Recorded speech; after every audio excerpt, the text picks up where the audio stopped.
This video was made possible by sponsors like you. Thank you for supporting us on Patreon.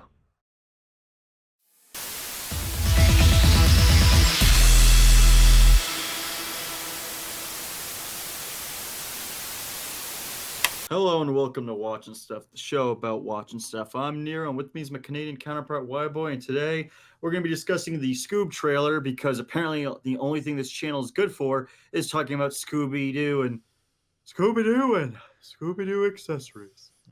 Yeah, but Scooby-Doo's so cool. Except Look, for the 50th year anniversary, he wasn't so cool that year. that was this year, man. Yeah, I know. We had two awful But movies this year. But you said that year as if it was like last year. That was literally like a couple of months ago. I'm trying to forget it now. Don't worry, I'm sure Warner Brothers already has. So we're going to be taking a look at Scoob. For what people don't know, Scoob is the third attempt. Yeah, it's the third attempt that Warner Brothers will try and make Scooby-Doo a financial success through the cinema. They failed twice miserably. Yeah. If you know about those live-action masterpieces of crap, although for what it's worth, Matthew Lillard, you were still amazing in both of them. I will give you credit's due. You truly are. God, you're just so outstanding. It was you playing Shaggy is like Hugh Jackman playing Wolverine. It's just too perfect. Yeah, he was a shining beacon of those movies. But everything else about it, like the first movie, as I said in like my reviews on it, like it's basically just like Zombie Island light. Then the sequel is just basically a pandering mess.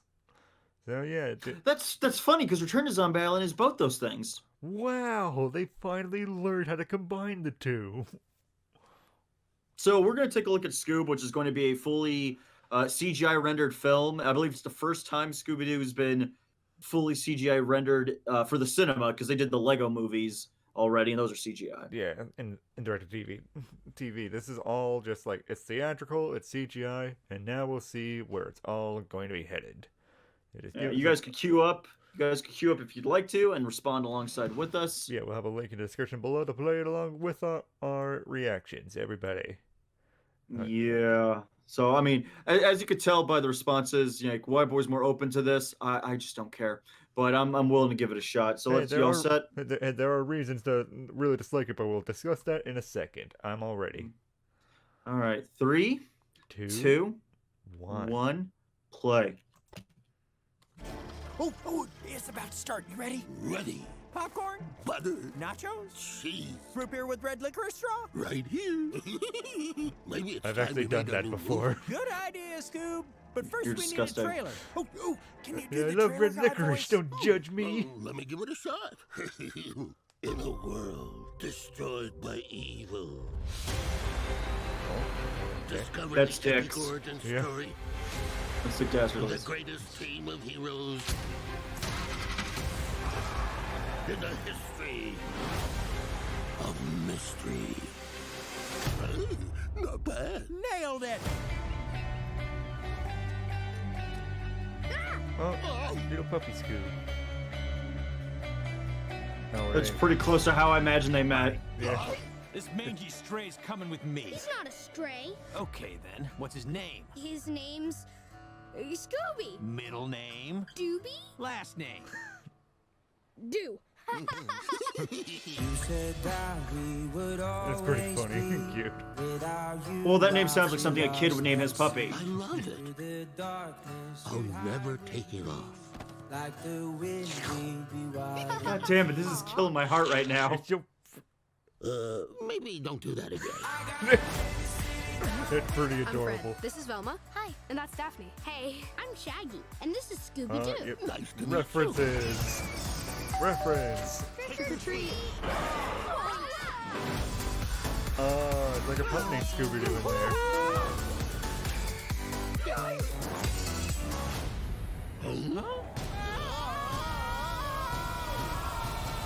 Whoa. Shaggy and Scooby were taken? Ooh. Do you realize where we are? No. Look around, man. The clean, modern aesthetic, the cool blue color palette. We're in IKEA. the Falcon Fury. Did you say IKEA? Nope. I said Falcon Fury, just like you. Maybe this can lead us to Scooby and Shaggy. Trace amounts of mustache oil, 12-year-old scotch. Ugh. Is the bad guy my dad? 12-year-old Scotch sounds like Dick Dastardly. Oh wow. Also, mustache oil. It's totally Dick Dastardly. Yeah, yeah. So this is like what's like purported to be like a huge beginning to like the Hanna-Barbera like universe sort of thing, where they're bringing in all the wacky racers and everything. The idea is that Warner Brothers is a constant failure in terms of creating a shared universe, as clearly indicated by the failure of. Hold on, I'm gonna go through this really quick with you because we've done this little back and forth, but just a real quick recap. Man of Steel underperformed even though it was being a Superman movie. Batman v Superman underperformed despite being a Superman movie that had Batman in it, but also had Wonder Woman in it. So a Trinity movie underperformed. Suicide Squad somehow not only succeeded financially, but won an Oscar, if you can believe it. Wonder Woman was successful in spite of DC and the meddling of the idiots who decided to let Zack control this shared universe, which is something he didn't want to do, by the way. He just wanted to make 3 Superman movies and that's it. But they told him that you have to make a shared universe for us now. Aquaman somehow became the biggest success. What the fish? Doesn't even make any sense that Aquaman, the guy who talks to fish for a living, is somehow the most successful character they have. Shazam has been successful in spite of DC's incompetence. My guess is because they had so little faith in it, they probably didn't meddle in it that much. And Justice League, which is supposed to be the equivalency of the Avengers, a great big superhero team of the biggest characters in DC's history, and Cyborg, coming together, and that was a colossal bomb. Yeah.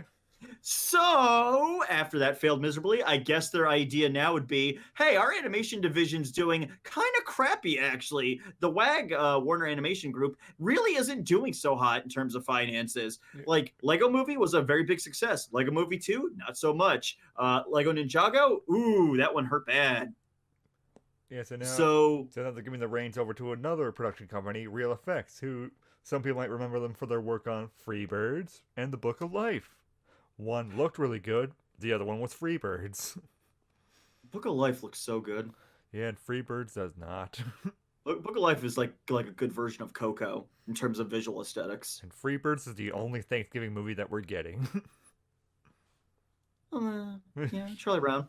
So now the idea that they want to do is they want to do a shared cinematic Hanna-Barbera universe, which you might find this hard to believe. They've tried this at DC Comics. They did Hanna-Barbera Beyond, which was a initiative to resurrect Hanna-Barbera characters to get them into the pop culture zeitgeist. There's a really good graphic novel I could recommend that stars Snagglepuss. Yes. And it's about being like a gay playwright in like, I think the 1930s. And it's very fascinating, actually. It's genuinely an interesting read. Yeah, it's not really Snagglepuss related in any way other than he's in it.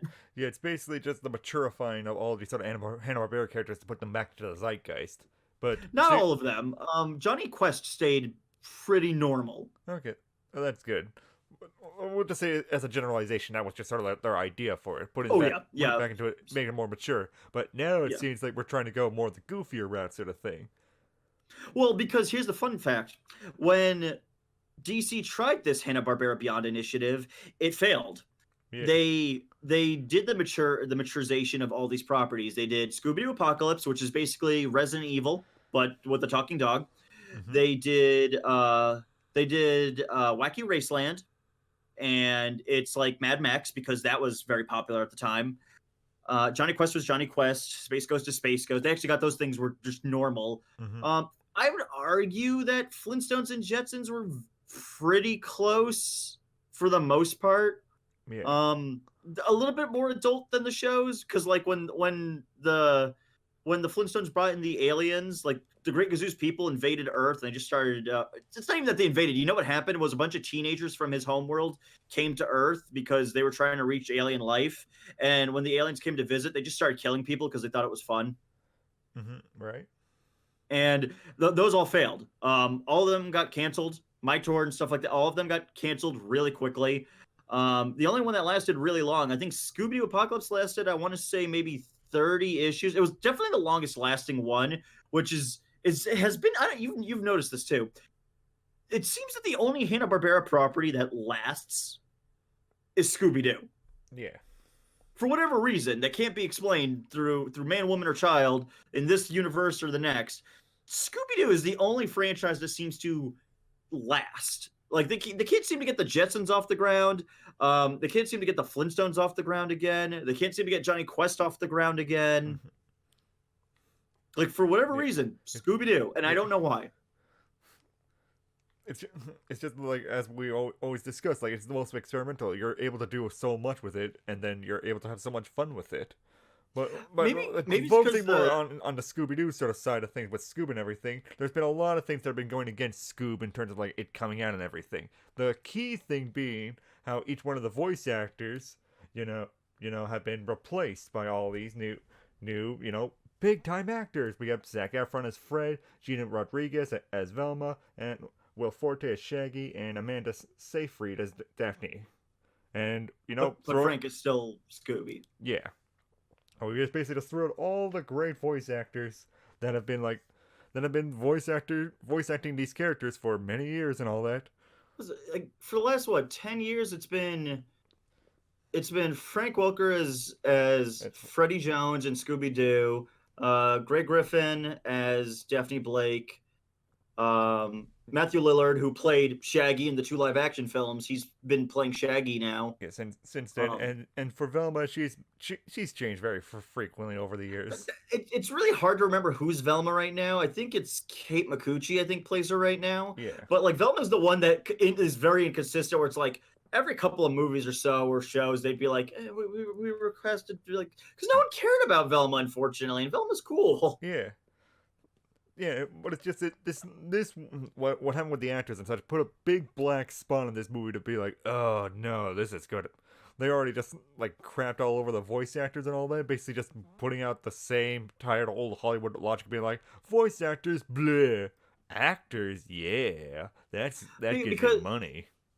Because there is this belief in Hollywood that by associating big names to a brand property, that's how it thrives. Like that's how a producer's going to come. Like a producer's not going to come in to support a Scooby-Doo movie that has Frank Welker playing Fred. But you put Zac Efron's name on there and it's like, oh, that guy from, I think he's from those crappy, those dancing movies. Right? The Disney ones? Something musical? Yeah, High School Musical. Yeah, Zach. Yeah. So, yeah. Yeah, but I'm trying to like almost even put that little like actor bit aside, basically try to think of this teaser on its own sort of merits. If I knew nothing about the voice actors, anything like that, how is Scoob looking on its own sort of merits? I think it looks okay. Like obviously there isn't really a mystery element. There's definitely going to be a mystery if you're a kid, because if you're a kid, you don't know who Dick Dastardly is. Yeah, we're old men, so we know who Dick Dastardly is. And that ship is very obviously Dick Dastardly's race car from Wacky Racers. Well, I don't know. I honestly don't know that. I haven't watched Wacky Racers, so I didn't know what that was. Oh, that was Dick Dastardly's car from Wacky Racers. Yeah, I'm not yet old, Nero. Oh, I'm sorry. We can't all be young. But there, like Dick Dastardly has been like a big thing that's been also like reported on the movie and everything. But this teaser almost made me feel just like, I don't really know where the story will be going in terms of like the Dick Dastardly plot. If Dick Dastardly will just end up being like a big old red herring by the end of it. Like, well, wouldn't that be great if he shows up? What, Dick Dastardly shows up or who? No, oh, red herring. Oh, red herring. Yeah, a pup named Scooby-Doo, which the teaser also like pulled a whole lot from. Because I think like the most cutest part of this teaser and movie so far is like the Scooby Gang as kids. Well, that's the part that's always had me interested in Scooby-Doo. And this dates back to even the television show where it's like, I do like the 60s show. It's delightful in its own quirky, goofy, and hilariously outdated way. But to me personally, the best way you could really do Scooby-Doo is probably a pup named Scooby-Doo, because they are meddling kids in a pup named Scooby-Doo. There's nothing about any other version where it's like, they're meddling kids. It's like, they're clearly not kids. Like, especially the 60s one. The 60s one, they're most certainly not children. Yeah, they're at best teenagers on the very tail end of a high school. Yeah, which is why I respect Be Cool, because Be Cool actually leaned into the idea where it's like, we just finished high school, we're all turning 18, and we're all going to head off to college. This is our last summer together. Yeah, that was a lot more interesting. And just now we have here where it's just like I'm not sure in terms of like where they're gonna go age range sort of thing, but this is like finally where we're seeing like full body sort of like looks at the whole gang, and like we've seen like some bits and pieces of it, but now we see them like more animated because like the static version of them looked a little bit off, like usually they do and such. But I'm actually Something about Fred's model just looked toy. Yeah, very like toy. he looked like he was made of plastic or something. Yeah, but definitely I loved like how Shaggy and Scooby were moving in the teaser so far. I do. There's a reference, by the way, in the teaser. I don't know if you caught it. There was a quick Easter egg when they're at the diner hanging out together. It's called Takamoto. He was the head artist who designed all the characters in the 60s. Yeah, I was Takamoto. This movie's definitely gonna be filled with Easter eggs. The fact that it's like Blue Falcon, like the fact that like Blue Falcon and Dick Dastardly, it's probably gonna be all sorts of Hanna-Barbera stuff. Yeah, like there was like this whole like teaser was already chock filled with so many like Easter eggs for the original show, from other Hanna-Barbera properties and everything else, that I think if you're a fan, you'll enjoy all of that. Like I'm just hoping from just sort of the writing perspective, I do really like where they're going with the kids sort of stuff. I'm just hoping like when they become adults as well, that's as interesting as well.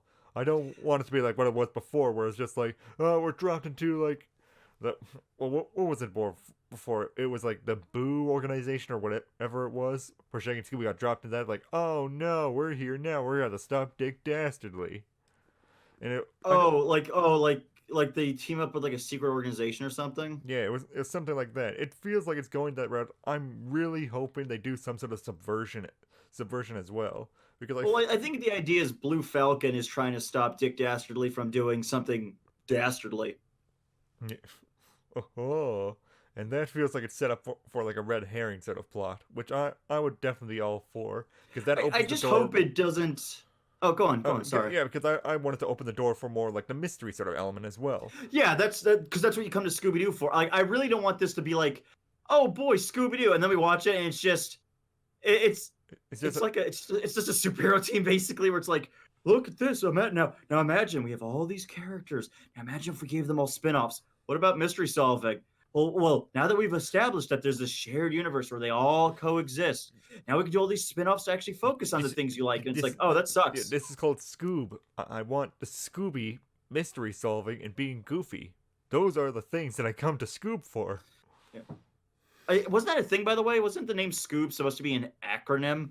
Yeah, it was like an acronym before, but now it's being shown as like one full sort of full title now. Maybe they'll do still the acronym thing in the movie, like I don't know about that.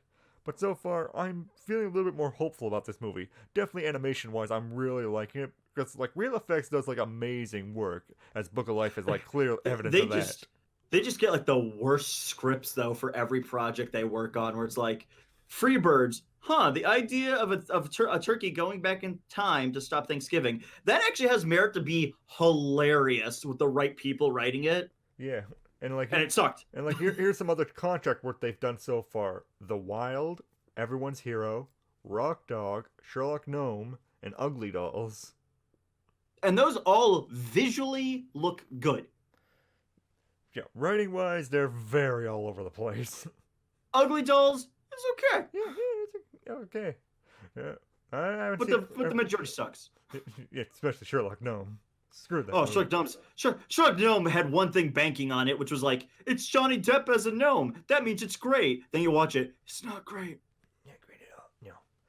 Well, yeah, what are you feeling about Scoob now? After you seen the trailer? I my thing about CGI is that I'm sick of it. I love traditional animation. I love 2D animation. I love hand-drawn animation. That's why I'm so in love with Green Eggs and Ham right now, because it is digital. Green Eggs and Ham is digital, but it's frame by frame drawn. Mm-hmm. Yeah. And it's so beautifully fluid, because digital drawing, it's not that digital drawing is the lazy man's way to do animation. It's that it is easier and it is cheaper. Now, mind you, when I say easier, I don't mean like any chump in their grandma could animate with digital. No, it's still hard work.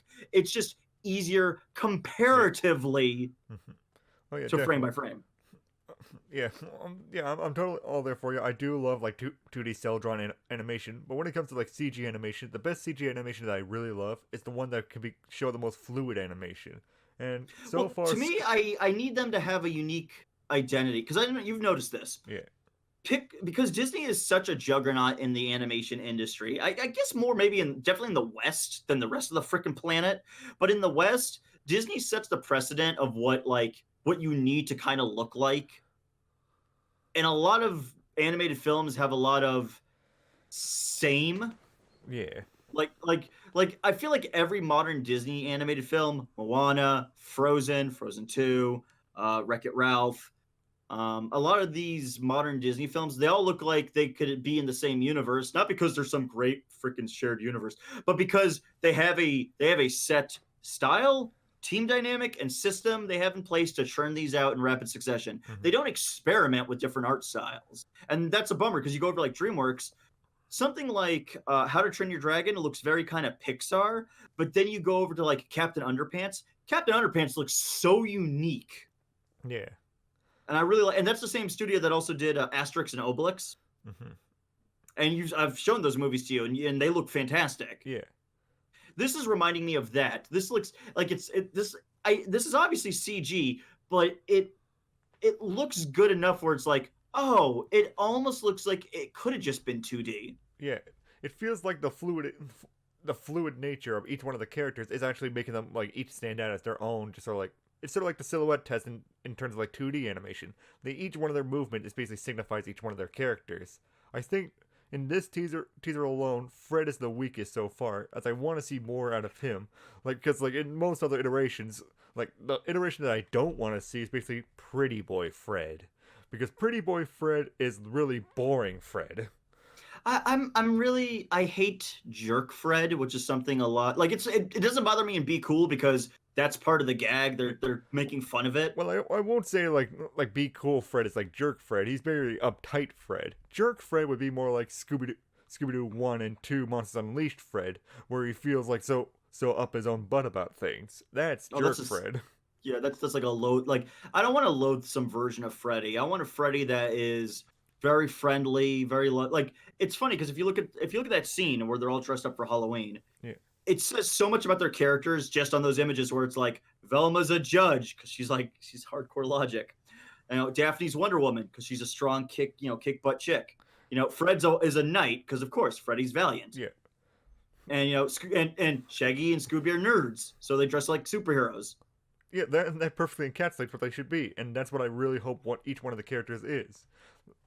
Like, what makes Scooby-Doo, like, the best isn't just Scooby alone. It's the entire Mystery Inc. gang.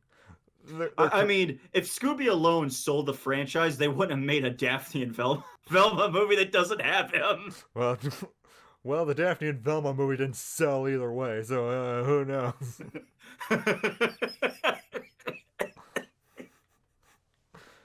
No, but they could. Daphne and Velma, the movie, could have been good, but it wasn't. I'm not excited to watch this because it's Warner Brothers, and I just gave you the DC Cinematic Universe breakdown of like, this is how bad we keep screwing it up.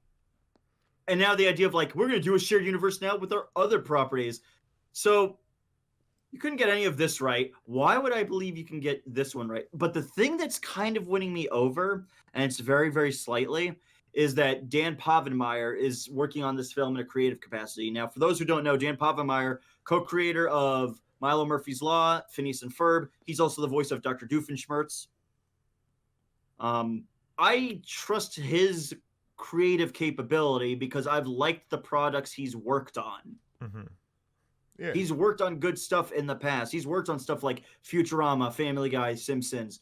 He is capable. Phineas and Ferb is hilarious. Milo Murphy's Law is hilarious. Doofenshmirtz is probably one of the funniest Disney villains around. And I'll say even from this trailer, as you heard, I did laugh at a lot of the jokes in there. It did have that quippy sort of jokes that I really like out of Scooby-Doo, because it can do that. What I really wanted to see out of this movie is the next experimental step for it. Like, where's it going to go with this one? What if this experiment actually took off and actually showed me like, wow, a Hanna-Barbera universe, can Scooby-Doo actually show that it could work? I want that. And here's the thing, I legit do want that because there are Hanna-Barbera characters I would love to have ever had the opportunity to write. And I've pitched this to you. I would love to have a moment where they have to go to space and they have to help Space Ghost solve a mystery. Yeah. That sounds like fun. I'd like to see them team up with the Quest family and like try to stop a mystery, or like maybe something that revolves like Dr. Z. I would like if this could pull like a Kingdom Hearts, where like the best element of Kingdom Hearts, I think you'll agree with me on this, Yeah. is it's not all the Final Fantasy crap. It's literally we have a Legion of Doom made of Disney villains.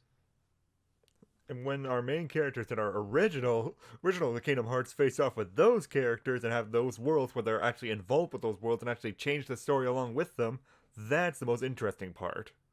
I want that. I want the Legion of Doom of Hanna-Barbera villains. So I want to see like Zorak, Dr. Z, I don't know, Charlie the Funland Robot. I don't know. That's always my go-to.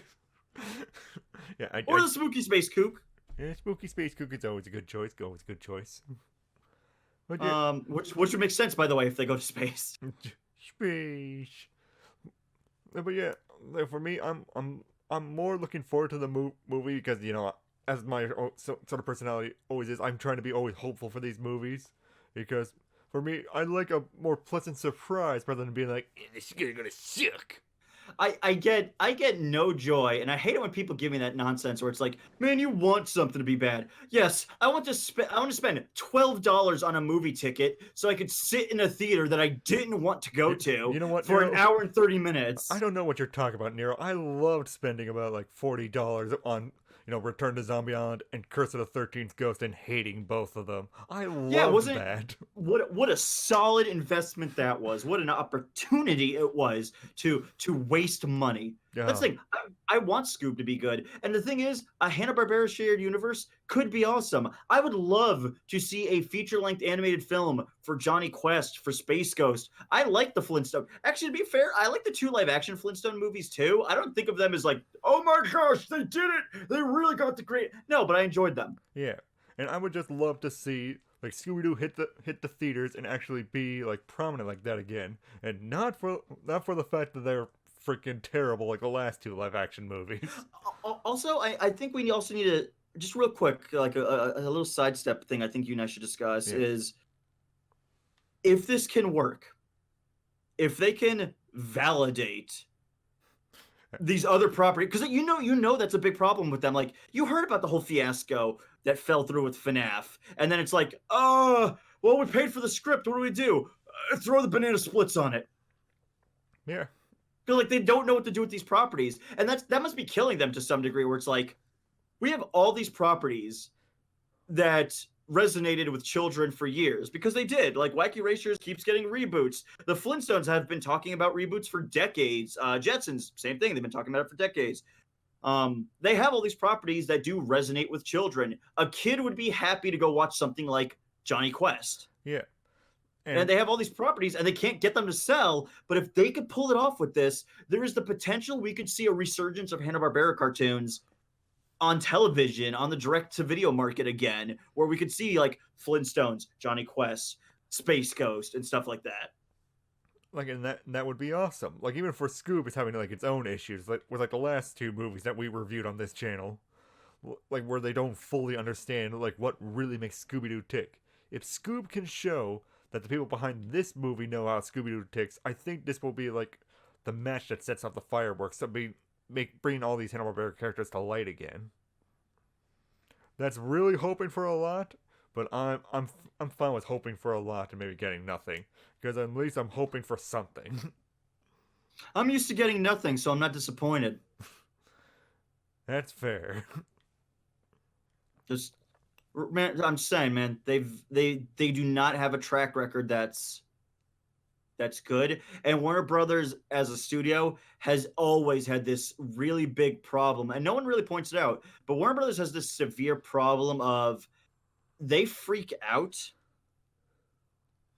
really quickly. Like Suicide Squad, when it was coming out, the idea was psychological thriller. Guardians of the Galaxy came out, made a ton of money, and their first response was, recut the movie so it's like that. So a psychological thriller became a quirky comedy.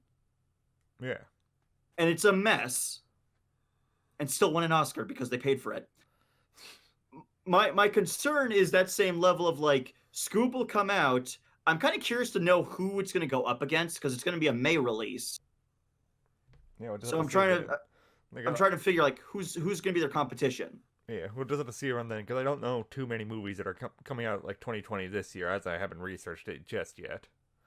So my concern is that like they're working on Scoob, and my concern is like Disney will drop something, and then Warner Bros will be like, and then they'll start to freak out because that's what they do, and then they'll like say you gotta change it, you gotta fix this, and it's like just let it happen. No, we're changing it. Yeah, they always panic because that's the same thing they did with like Man of Steel, where it was like Man of Steel was going to be its own movie. Oh, we could start a shared universe. Quick, put in Wayne Tech satellites and like LexCorp trucks. So this is a shared universe. Yeah. Yeah. That's the problem. Is that they're panickers. It's the worst way for a studio to work. It'd be like if I was cooking a meal with you in a kitchen, and then like the restaurant across the street is like, dude, did you hear? Why, boy, they're making pizza. And then you're like, no, what are you doing? Making soup? And then you just drop a full pizza into my soup, and you're like, there, now it's going to be better. Well, either way, we'll see how Scoob is when the next like full trailer comes out, in the coming months and all that. Probably after December. For a teaser, it did put a smile on my face. Yeah. And watching Scooby and Shaggy as little kids is something I've toyed around writing for years. Yeah. And they've done the reboot of like the backstory of Scooby-Doo a few times, and like a few of the movies, few of the shows, and such like that. I can list a few of them. And this one, comics, and like this one is like a really nice focus on it, and I really do like it that it's going into the theater one, because that's the one that's basically people are gonna really think of now when they think like Scooby-Doo's childhood. Real quick, because we didn't cover it, but we'll wrap up with this. Designs. Everyone looks the same as they do from the 60s, except Freddy. Yeah. I don't like Fred's redesign. I don't mind it. I think the color distribution could have been a lot better. Either a blue undershirt or an under orange shirt, since for some reason they're really adamantly against ever giving him the ascot. Yeah. For me, I do want to see more like Fred's motions and such. If he is more like cartoony in the movie, or if he is just playing and just like being like the pretty boy sort of character. The one that basically like threw me off was basically like Velma, because as we know, like she's voiced by like Carmen Sandiego from the Netflix show, and it almost feels like Gina Rodriguez. Yeah, it just feels like, wow, that voice sounds really weird coming out of Velma. Wow, that sounds hot. Yeah, it's just like, wait a minute, Velma ain't supposed to be that hot. Oh, come on. You watched the 2 live-action films. You saw how hot she was. Yeah, she was, but she didn't sound like seductive and all that. No, she sounded like a nerd, which is weird because this one doesn't sound like... But I guess that's also a plus, though, is that I'm glad these performers aren't... They're doing their own thing, which I'm also liking, where it's just like, they're doing something different each role. You know how annoying it would be if Zac Efron was, like, trying to do a Frank Welker Fred, and it's like, if we turn our head 2 degrees to the right, we'll always remember Frank was right there, and they wasted hard-earned money when they could have had Frank play Freddy, too. You just take Frank with just a pissed-off face, just shaking his head. I don't think he'd really care all that much. Yeah. Frank's pretty laid back. Yeah, probably. But it's just funny, just think cartoonishly, just like, no. Just throws like a pineapple at Zac Efron's head. Like design-wise, I do. Yeah, I agree with you. Like, definitely Fred is the only one that I would actually change around in terms of coloring and all that. But everyone else looks fine. Velma is definitely looking a little bit like Barbie doll-esque sort of thing. But the other three are fine. You mean Daphne's looking Barbie doll-esque? No, Velma. Oh, my thing about Velma is the hairline is that her hair looks very floofy, so it makes her head look really big. Yeah, that's sort of what I'm feeling. It's just like she conditions really, really well. Like if you just took off the hair, there'd just be like a Barbie doll hair under it. We're like, wait a minute, all along she was beautiful. It's kind of funny, by the way. They made Velma more of a redhead in this version than a traditional brunette. So being that she's Gina Rodriguez, who's playing like a seductive, badass redhead because she's playing Carmen Sandiego. Yeah. It's just really weird. Yeah. I don't know. That amuses me. Yes. Shut up, Siri. Shut up, Siri. Get out of here. Know your place. Yeah. I think overall, I'm satisfied with this teaser. Yeah, me too. Like, it gave me enough where it's like, I like the kid angle. I like seeing Dick Dastardly's ship. I like seeing the Blue Falcon ship. I like the little Easter eggs.